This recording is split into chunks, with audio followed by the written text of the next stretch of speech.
enjoint d'approcher un maître spirituel authentique afin de la recevoir. Pour être authentique, celui-ci doit appartenir à une filiation spirituelle remontant en lui-même. Donc lui-même, c'est Krishna. Et à avoir reçu de son propre maître spirituel l'autorisation d'avoir un tel service. Krishna est le maître originel et seul un maître spirituel issu de ce lignage peut transmettre ce savoir d'une façon véritable. Il ne peut être compris ni par la logique ni par le raisonnement, mais seulement par la miséricorde d'un pur dévot. Pour être un pur dévot, celui-ci doit avoir étudié la connaissance sur cette vérité, Tadvagani, auprès d'un maître spirituel authentique et l'avoir réalisé, Tadvadarshi.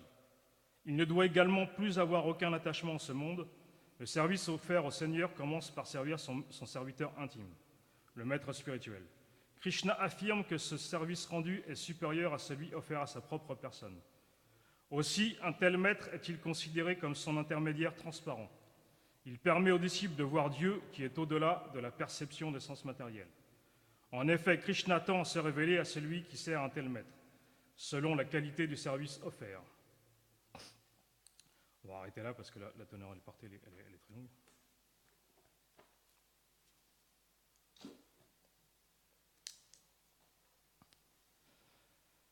Om Aganachimilandasya Jalanjala Shalakaya Chachur Militamyena Taisme Shri Gulave Nama. On va commencer à parler, je rends mes plus humbles hommages à mes maîtres spirituels, Srila Bodhayan Maharaj, Srila Bhakti Pramod Puri Goswami Maharaj, ainsi qu'à tous les disciples du maître spirituel, volontiers qui est Srila Bhakti Siddhanta Sarasvati Thakur.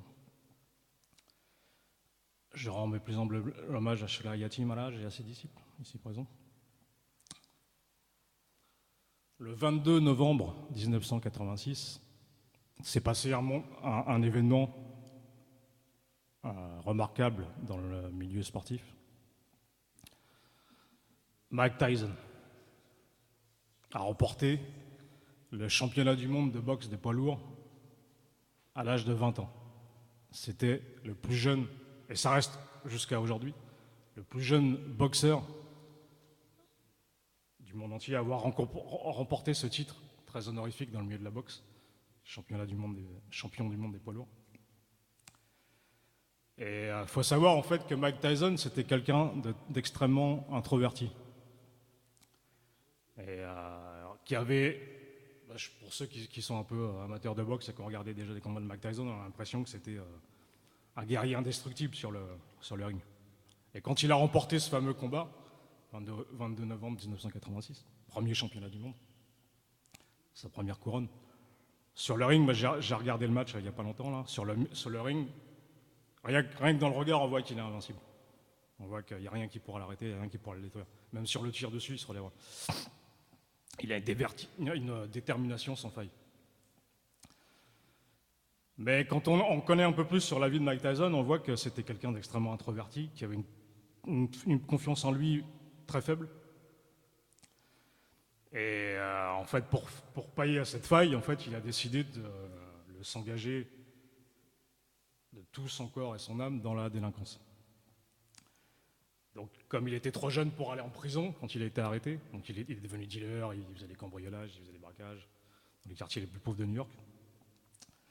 Il s'est retrouvé en maison de correction. À un moment donné, il a été repéré par un entraîneur de boxe qui lui a dit, à ce moment-là, Mike Tyson, il n'avait jamais fait de boxe de sa vie. Et cet entraîneur, il est arrivé, il a regardé Mike Tyson, il lui a dit, toi, un jour, tu seras champion du monde. Mike Tyson, là, je reprends ses mots, hein. C'est dans un documentaire qui lui est dédié, il a regardé l'entraîneur comme ça, il lui dit, toi, t'es un fou, toi. Et un jour, je te tuerai pour m'avoir dit ça. Parce que ce que tu viens de dire, c'est pas vrai. J'ai jamais fait de boxe de ma vie. Comment tu veux que je devienne champion du monde? Mais son entraîneur, son coach, il avait su, du premier regard, déceler le diamant qu'il y avait à l'intérieur de Mike Tyson. Donc, quelques temps plus tard, il lui a donné ses premiers cours. Il s'avérait que Mike Tyson avait des qualités prépondérantes pour devenir un grand champion. Et donc, il a accepté, en fait. Il a commencé à accepter les conseils de celui qui allait devenir son entraîneur, son coach. Et à partir de ce moment-là, graduellement, sa vie, elle a complètement changé. Et son état d'esprit a complètement changé. À tel point, en fait, graduellement il mettait en pratique les instructions de son coach, il voyait que ça marchait, il vérifiait que c'était effectif. Donc, que sa vie s'améliorait, que son goût pour la délinquance et prendre refuge dans les intoxicants disparaissait complètement et qu'il avait envie vraiment il aspirait à quelque chose de meilleur. Donc sa foi, en même temps, elle augmentait. Et bien que son coach, en fait, ait quitté son corps avant les plus grands combats de Mike Tyson, en fait, il a toujours emmené avec lui. C'était son moteur quand il allait au combat. Il expliquait, en fait, que la distance qu'il séparait du vestiaire jusqu'au ring, c'était une larve. Il se faisait dessus littéralement, voilà.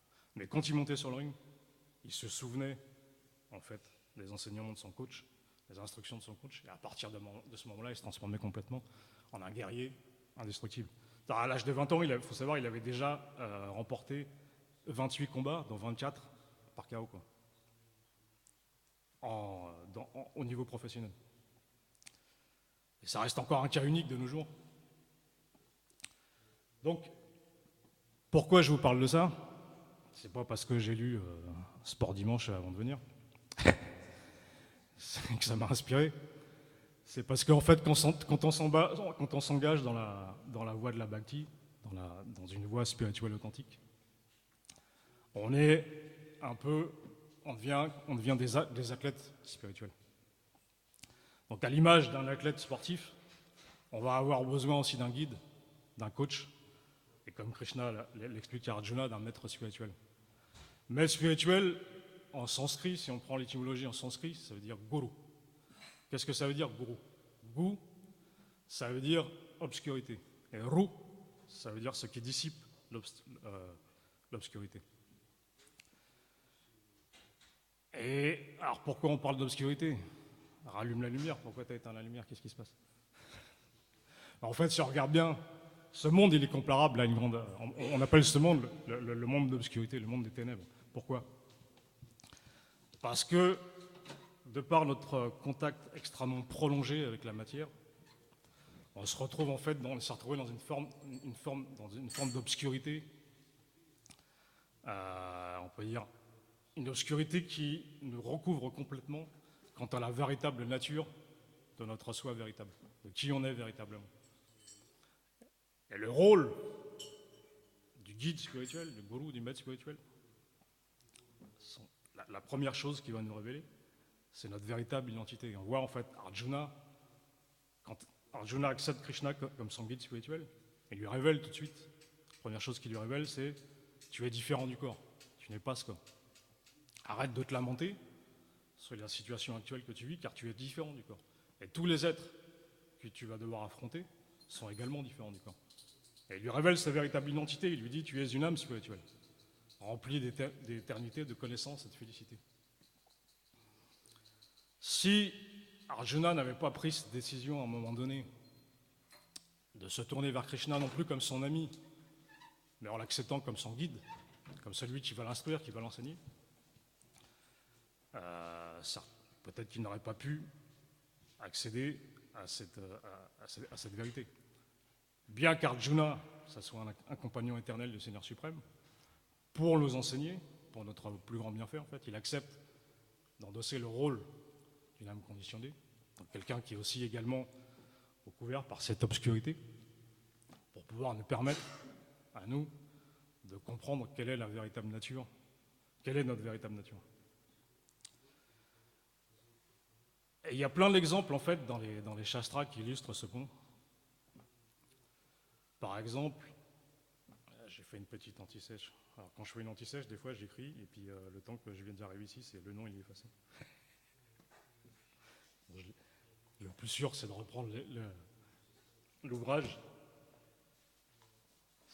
En fait, quand on prend la parole, il faut toujours rester authentique et véridique.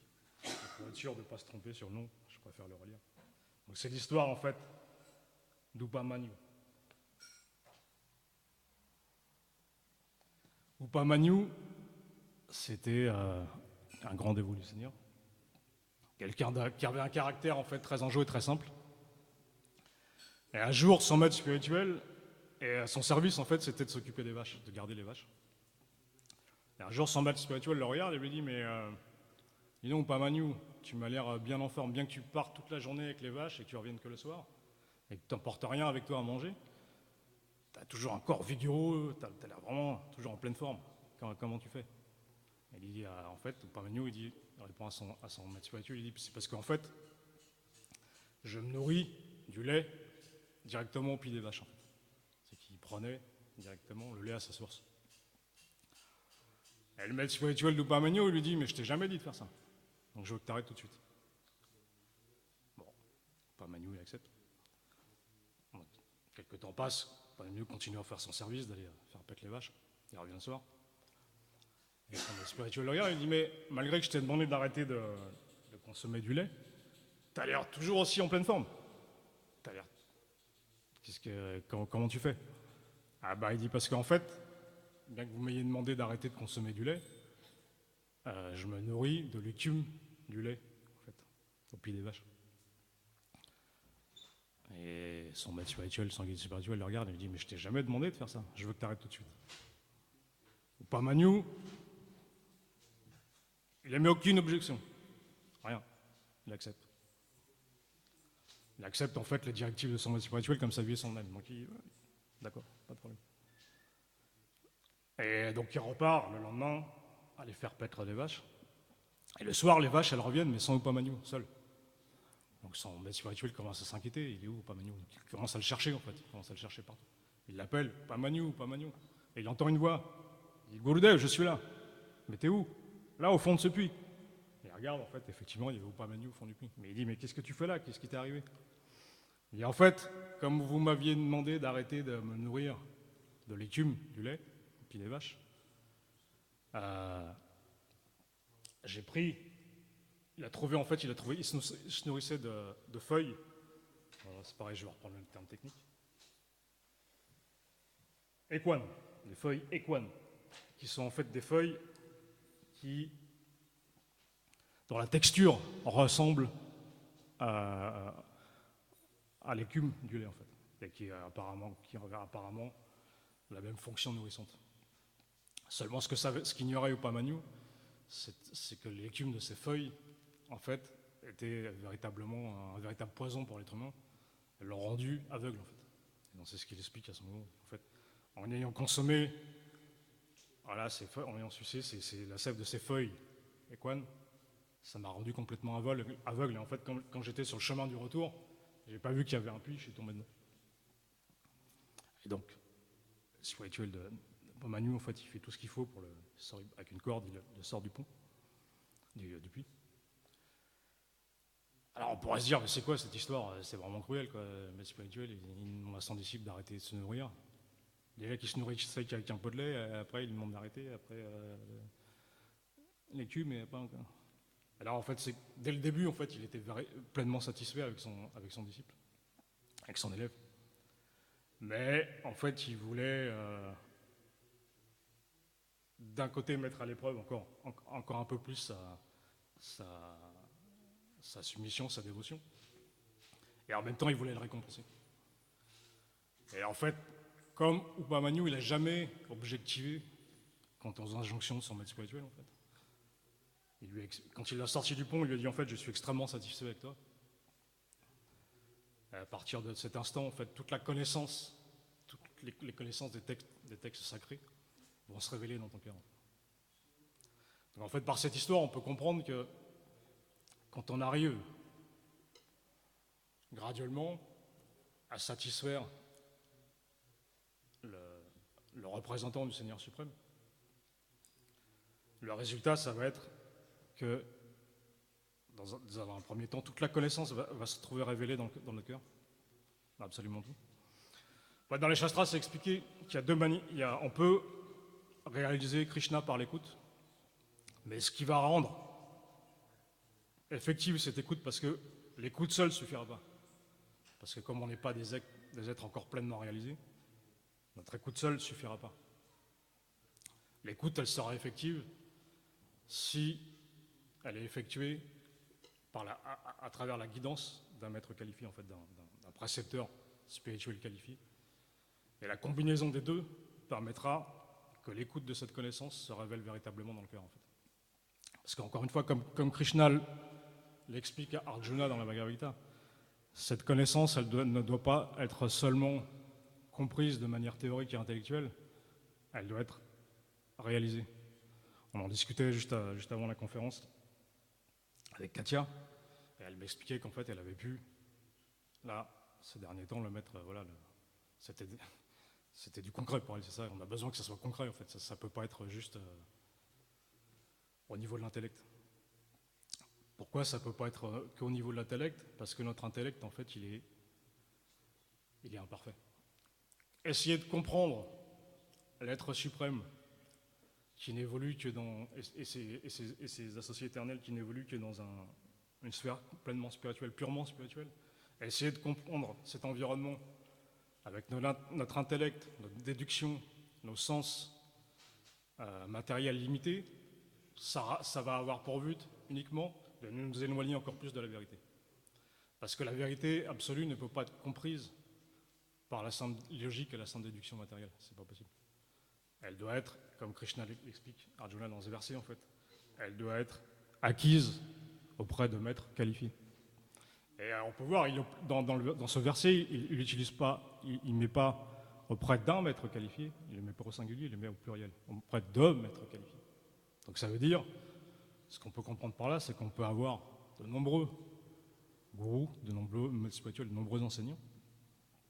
Et parfois même, on peut voir, au sein d'une noyau familiale, pour ceux qui ont des enfants, il arrive un âge où les enfants se sentent comme mis en pouvoir par certaines qualifications qui leur permettront, qui leur laissent penser qu'ils vont pouvoir enseigner à leurs parents. Et ça se manifeste vers l'âge de 2 ans. Moi, je me souviens, et je pense ceux qui sont parents, qui ont un enfant qui a cet âge-là ou qui ont dépassé cet âge-là, ils l'ont tous plus ou moins vécu, c'est que certaines personnes ici présentes, qui est assise non loin de moi aujourd'hui, un jour il s'est tenu devant nous, il avait 2 ans. Et le premier mot, ce qui va se passer, c'est le premier mot qui va sortir, ça va être non. Non. Non, moi je sais. J'ai 2 ans, je sais. Maintenant je sais.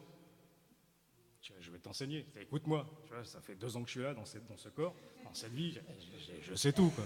Bon, t'écoutes, assis-toi, papa, maman, t'écoutes. Et là, je vais vous enseigner, je vais vous coacher. Tu veux devenir comme Mike Tyson? Écoute-moi.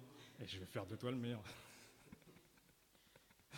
Mais en fait, on voit, c'est pas que dans l'enfant de 2 ans que cette tendance, elle est présente.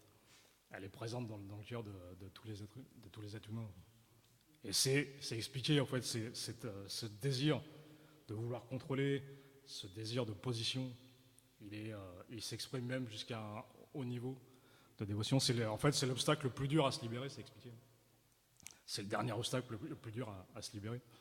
Et en fait, on peut s'en défaire qu'à travers la guidance d'un maître spirituel authentique et qualifié. Et comme Krishna l'explique à Arjuna, des guides, le tel guide, on peut en avoir plusieurs. Dans un premier temps, l'être conditionné, il aura beaucoup plus de facilité à accepter la guidance de quelqu'un qui lui paraît beaucoup plus qualifié que lui. C'est normal, c'est comme ça. C'est beaucoup plus facile d'accepter la guidance de quelqu'un qui paraît vraiment, qu'on va considérer comme une sommité, comme quelqu'un qui est digne d'être un enseignant, pour nous, à nos yeux, qui est digne d'être un professeur et qui est reconnu par ses pairs. On peut aussi également accepter, éventuellement, la guidance de gens qu'on considère comme étant en dessous de nous, pour plusieurs raisons. Parce que, d'une manière sociologique, ça fait bien. Voilà, comme ça, on peut faire croire aux autres qu'on est humble. Hein, j'accepte les conseils de quelqu'un qui est situé très à un niveau largement inférieur au mien. Comme ça, tu vois, tu prends les conseils de celui qui est tout en bas, et celui qui est tout en haut. Accepter les conseils de celui qui est au milieu, c'est-à-dire celui qu'on va considérer comme égal à nous-mêmes, c'est beaucoup plus dur. C'est beaucoup plus dur parce que l'ego va interférer avec ça. Et on va se dire, mais attends, lui, il est comme moi, tu vois, il a commencé en même temps que moi. Tu vois, par exemple, si on prend dans le cadre d'un milieu professionnel, attends, machin, machine, ils sont sympas, mais ils sont arrivés en même temps que moi. Même attends, j'étais là 1 heure avant eux, je me rappelle. J'étais à la machine à café 1 heure avant eux, donc tu vois, j'ai déjà compris le fonctionnement de la boîte 1 heure avant eux. Mais bon, voilà, tu les considères comme égaux. Mais c'est plus dur en fait. C'est beaucoup plus dur d'accepter des conseils de quelqu'un qu'on va considérer comme son égal. Donc dans un premier temps, c'est conseiller déjà de les accepter de quelqu'un qu'on se considère comme véritablement supérieur à nous. À quelle heure on est arrêté? Non, parce que comme je te vois te tenir là, je me suis dit, tiens, ça se trouve, j'ai déjà débordé. Ferme-la! C'est écart? Ouais. Ok.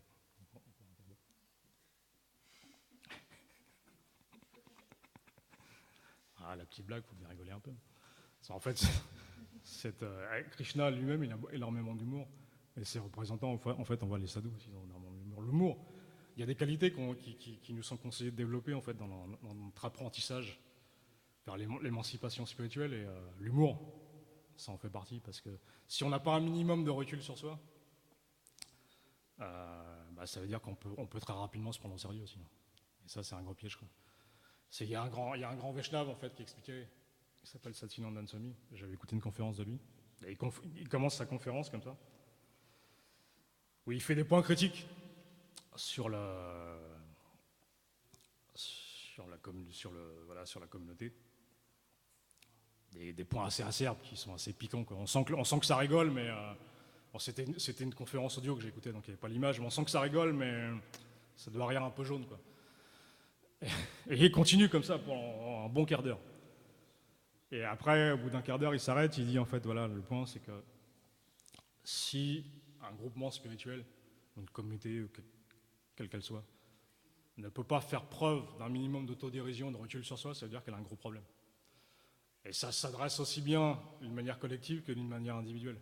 Si on n'est pas capable d'avoir un minimum de recul sur nous-mêmes et de faire preuve de temps en temps d'un peu d'autodérision, ça veut dire qu'on a un problème, ça peut signifier qu'on se prend un peu trop au sérieux. Quoi. Donc c'est un danger, c'est véritablement un danger. En fait, il y a des... en anglais, on appelle ça des tools, en fait, c'est des qualités à développer quand on s'engage sur la bhakti, dans la voie de la bhakti, qui vont renforcer en fait graduellement notre dévotion, qui vont renforcer notre cheminement, le rendre plus sûr. Et d'ailleurs, ce qui nous est demandé, c'est d'accepter cette connaissance, de la recevoir dans son cœur, et d'également aller la partager avec les autres. Parce que là, de la même manière qu'on reçoit la miséricorde, notre devoir, c'est aussi de la redonner.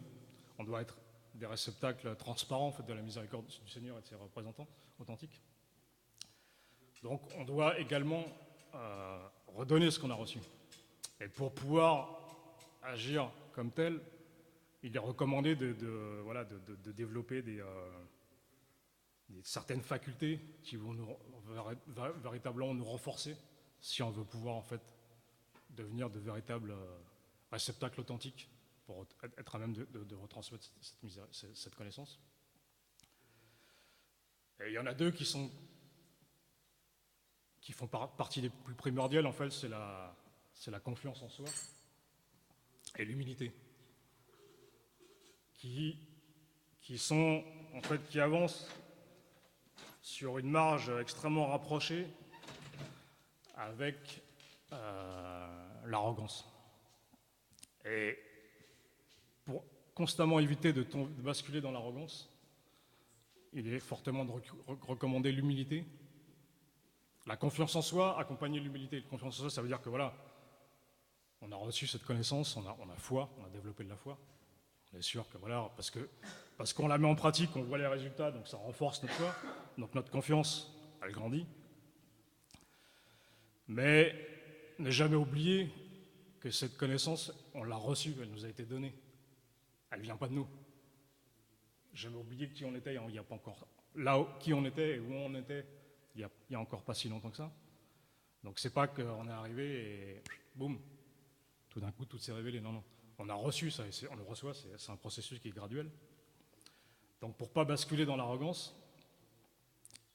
il faut toujours en fait, comme Krishna en fait l'explique à Arjuna dans ce verset, c'est approcher ceux qu'on considère comme nos guides de manière submissive. Submissive, ça veut dire qu'on est prêt à écouter en faisant abstraction de l'arrogance, qu'on est véritablement prêt à écouter avec humilité, en se disant que voilà, nous on ne possède pas le savoir, mais celui ou ceux qu'on considère comme étant et qui sont reconnus par leur père et à travers les shastras comme de véritables guides qui peuvent endosser cette position. Alors on va les approcher de manière humble. C'est pas arrogant, il y a une histoire comme ça en fait. Où, il y avait un dévot, c'est passé du temps du Seigneur Chaitanya Mahaprabhu, dévot qui s'appelait Ramachandrapuri. Et Ramachandrapuri, en fait, il avait cette particularité d'avoir développé une certaine arrogance à travers les Vaishnavas, et notamment à l'égard du Seigneur Chaitanya Mahaprabhu, à tel point qu'en fait, un jour, il a vu, il y avait comme une sorte d'armée de fourmis, comme ça. On voit les fourmis, elles avancent rarement seules, elles sont souvent en groupe, des groupes très nombreux, d'individus très nombreux. Il y avait tout ça, des milliers de fourmis qui se dirigeaient en fait vers le lieu où résidait Chaitanya Mahaprabhu. Et Ramachandrapuri, il a dit, regardez, vous voyez toutes ces fourmis vers où elles se dirigent, vers la tente de Chaitanya Mahaprabhu. Ça signifie que ce sannyasi, il doit être en train de se gaver de sucreries. Et il n'est pas si renoncé que ça finalement, parce que si ces fourmis elles se dirigent vers son lieu de résidence, ça veut dire qu'il doit y avoir beaucoup de sucre. Donc ça signifie que Chaitanya Mahaprabhu, il doit consommer beaucoup de sucreries. Donc on voit à quel point il avait développé un état d'esprit d'arrogance et qu'il commençait à trouver des défauts dans Dieu, la personne suprême lui-même.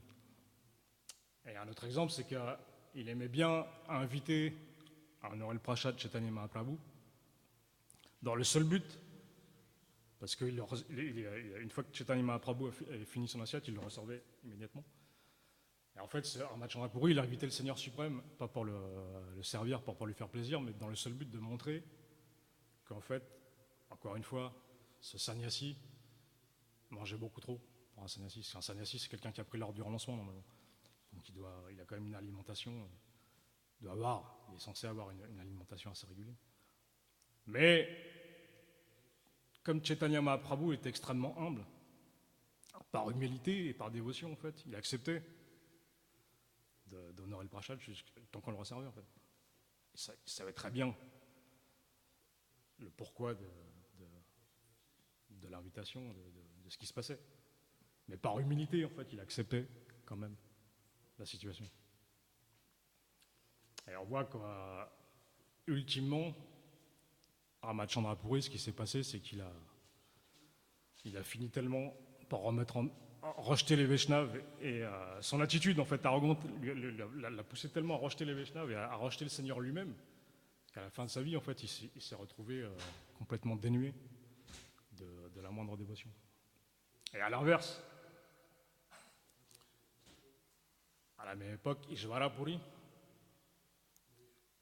qui était grand associé éternel du Seigneur Chaitanya Mahaprabhu, servait son maître spirituel, Madhavendra-puri, avec la plus grande dévotion. À tel point que quand Madhavendra-puri est devenu très très vieux, il était presque infirme, en fait, il ne pouvait plus se déplacer seul, il ne pouvait plus même faire les choses simples de la vie, comme se laver, comme entretenir son corps, il ne pouvait plus le faire, il avait besoin de l'aide constante de Ishvarapuri, son serviteur. Et en fait, Ishvarapuri accomplissait cette tâche avec la plus grande dévotion, en fait, avec le plus grand amour pour son guide spirituel, pour son maître spirituel. Dénué de toute forme d'arrogance, comment dire, avec une foi complètement pure. Voilà. Il rendait un service à son maître spirituel sans la moindre duplicité. Voilà, c'est le mot que je cherchais. Dénué de toute forme de duplicité. Véritablement. En fait, comme Madame Andrapouri avait atteint un âge extrêmement avancé, il n'avait même plus la force d'aller seul aux toilettes. Donc parfois, ça lui arrivait de faire ses besoins dans son lit. Et Andrapouri, en fait, avec la plus grande dévotion, en fait, s'occupait de son maître spirituel, même dans les situations les plus intimes. Et on peut voir à l'inverse de Ramachandra-Puri, une telle attitude a fait que Ishvara-Puri, en fait, a obtenu les plus grandes bénédictions, les plus grandes miséricordes de Madame Andrapouri. Donc en fait, on voit beaucoup l'importance de l'attitude dans la progression, en ce qui concerne notre progression sur la voie de l'absolu, en fait. Il est véritablement, Yati Maharaj et tous les grands sadhus qui viennent ici, ils le répètent très souvent, l'attitude c'est véritablement primordial. Et à chaque instant de notre vie, notre libre arbitre nous permet de faire bon ou mauvais usage de ce libre arbitre. On a le choix. Le choix nous est donné, Krishna nous donne le choix. Krishna explique à Arjuna à la fin de la Bhagavad Gita, je t'ai enseigné ce message, je t'ai enseigné cette connaissance. Maintenant, libre à toi de l'accepter. Tu n'es pas obligé, je ne te force pas. Libre à toi, tu fais ce que tu veux, libre à toi de l'accepter ou de la rejeter, ou de l'accepter partiellement. Voilà. Et donc cet enseignement, ce que dit Krishna Arjuna à ce moment-là, il est valable pour nous tous. Libre à nous. À chaque instant de notre vie, on a ce choix nous est présenté de faire bon ou mauvais usage de notre attitude, en fait, d'engager, soit de s'élever, soit de régresser. Et tous les obstacles qui vont se dresser en fait dans nos vies, la manière avec l'attitude avec laquelle on va les approcher, ils vont avoir pour but soit de nous permettre de nous élever graduellement, de nous renforcer, ou soit de nous enfoncer encore plus.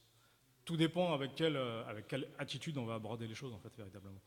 Alors, il y a un grand ami à moi, qui est un grand Vaishnava, qui a été victime d'une maladie, qui est une des maladies du siècle aujourd'hui, qui s'appelle le cancer. Et je me souviens, on avait une conversation juste après. Il a appris qu'il était atteint de cette maladie. Il m'avait expliqué ça, c'est qu'en fait, dans ces cas-là, dans ces moments-là, ce qui va faire la différence, c'est l'attitude avec laquelle on va aborder le test qui se présente à nous. Et lui, dans ce cas précis, c'était le fait qu'il venait d'apprendre cette nouvelle. Comment on réagit? Est-ce que ça va nous détruire? Ou est-ce qu'on prend ça ultimement comme la miséricorde du Seigneur suprême et on s'en sert pour graduellement continuer à progresser, en fait? Parce qu'ultimement, le Seigneur suprême, il ne veut pas notre mal, il veut que notre bien. Et le Seigneur suprême et ses représentants authentiques ne veulent que notre bien. Et le Seigneur ne met pas des obstacles dans nos vies pour nous détruire. Déjà, les obstacles qui se dressent dans la vie d'un âme conditionnée, elles sont principalement liées à son karma. Le karma, en fait, c'est le résultat de ses actions, des vies passées ou actuelles, bonnes ou mauvaises. Mais dans la vie d'un dévot qui a atteint un certain niveau, en ce qu'on appelle le niveau intermédiaire, Madhyama Adhikari, à partir de ce moment-là, en fait, les obstacles qui vont se dresser dans sa vie, c'est véritablement comme des obstacles que Krishna met dans la vie du dévot pour lui permettre de progresser, en fait, véritablement. Et on voit, quand on observe de manière plus précise la vie des plus grands Vaishnavas, c'est pas que leur vie, c'est constamment un long fleuve tranquille. D'ailleurs, il y a un grand Vaishnava qui dit ça, si vous pensez que cette voie, ça va être un long fleuve tranquille, abandonnez-la immédiatement, parce que ça ne sera pas le cas. Et vous allez faire face à de grandes désillusions si vous pensez que c'est le cas. Et on voit même les plus grands Vaishnavas, bien que la nature matérielle n'ait absolument aucune emprise sur eux, ils ont parfois, que ce soit les Vaishnavas passés et les Vaishnavas présents, les Vaishnavas actuels, Ils doivent parfois faire face à des gros obstacles qui se dressent devant eux. Mais au contraire de nous, les Vaishnavas authentiques, quand ils ont un obstacle qui se dresse en face d'eux, c'est pas qu'ils se disent oh, encore. Ça s'arrêtera quand? Ça s'arrêtera jamais. J'ai quitté ça, allez, encore un autre truc, et ça. Non.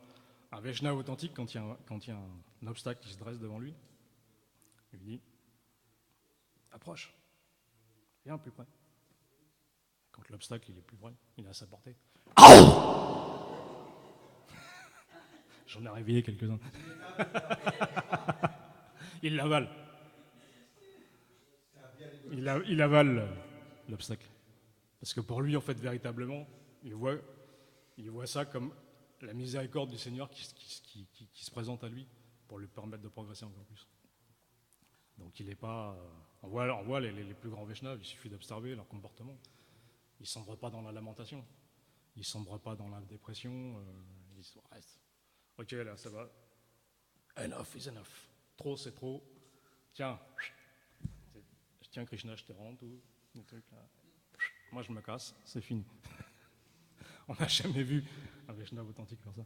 Non, au contraire, en fait, ils se servent de tout ce qui peut venir à eux, tout ce qui peut se dresser devant eux, pour prouver leur amour et leur dévotion à l'égard de leur Seigneur suprême et à l'égard de leur précepteur spirituel, de leur maître spirituel également. On avait posé la question, un journaliste avait posé la question à nos principaux acharyas dans notre lignée qui s'appelle Srila Bhaktivinoda Thakur, un de nos plus grands acharyas. Il demandait quelle est de manière simple les premières qualités qui permettent de reconnaître un maître, un enseignant authentique. Bhaktivinoda Thakur avait répondu que les premières caractéristiques qui permettent de déterminer l'authenticité d'un véritable guide spirituel, c'est qu'en fait, il ne désire pas être un guide spirituel. Il n'a aucun désir d'être un guide spirituel parce qu'il se sent, comme son humilité est extrêmement développée en lui, il se sent absolument incapable de guider qui que ce soit. Et s'il accepte ce service, il l'accepte parce que ça lui est demandé, il l'accepte par service pour le Seigneur suprême, par service pour ses précepteurs spirituels. Et il voit en fait les gens qui viennent à lui véritablement comme des maîtres. Lui-même se voit comme inférieur aux gens qui viennent à lui. En fait, il les voit véritablement. Un tel Vaishnava voit une terre de gourous partout en fait. Et pas uniquement parmi les êtres humains, mais également chez tous les êtres vivants en fait. Il voit tout comme la miséricorde de Krishna. Tout ce qui arrive pour lui, c'est la manifestation directe de la miséricorde du Seigneur venue pour lui permettre de progresser encore plus. Et en fait, on voit cet état de fait se manifeste au plus haut point jusqu'à Krishna lui-même. Un jour, les gopis le challenge Krishna. Elles lui disent, mais toi, tu n'as même pas de gourou. Krishna, qui c'est qui a dit ça? Mais c'est pas vrai. J'ai un gourou. C'est pareil pour moi. Parce que j'ai du mal à retenir les noms, ça s'appelle la vieillerie. Pour être sûr de ne pas faire d'erreur, je préfère prendre mes petites fiches. En fait, Krishna il répond, mon gourou, c'est Bhaguru Muni, Rishi. Alors en fait, on peut voir dans le Bhagavatam, c'est expliqué que le gourou de Krishna, c'est Sandipani Muni. Mais en fait, Narayana Maharaj explique que Sandipani Muni, il est plus vu comme le professeur de Krishna qui lui enseigne les 64 arts. Et encore une fois, bien Krishna, ce soit Dieu la personne suprême, il maîtrise tous les arts à la perfection, hein, ça émane de lui.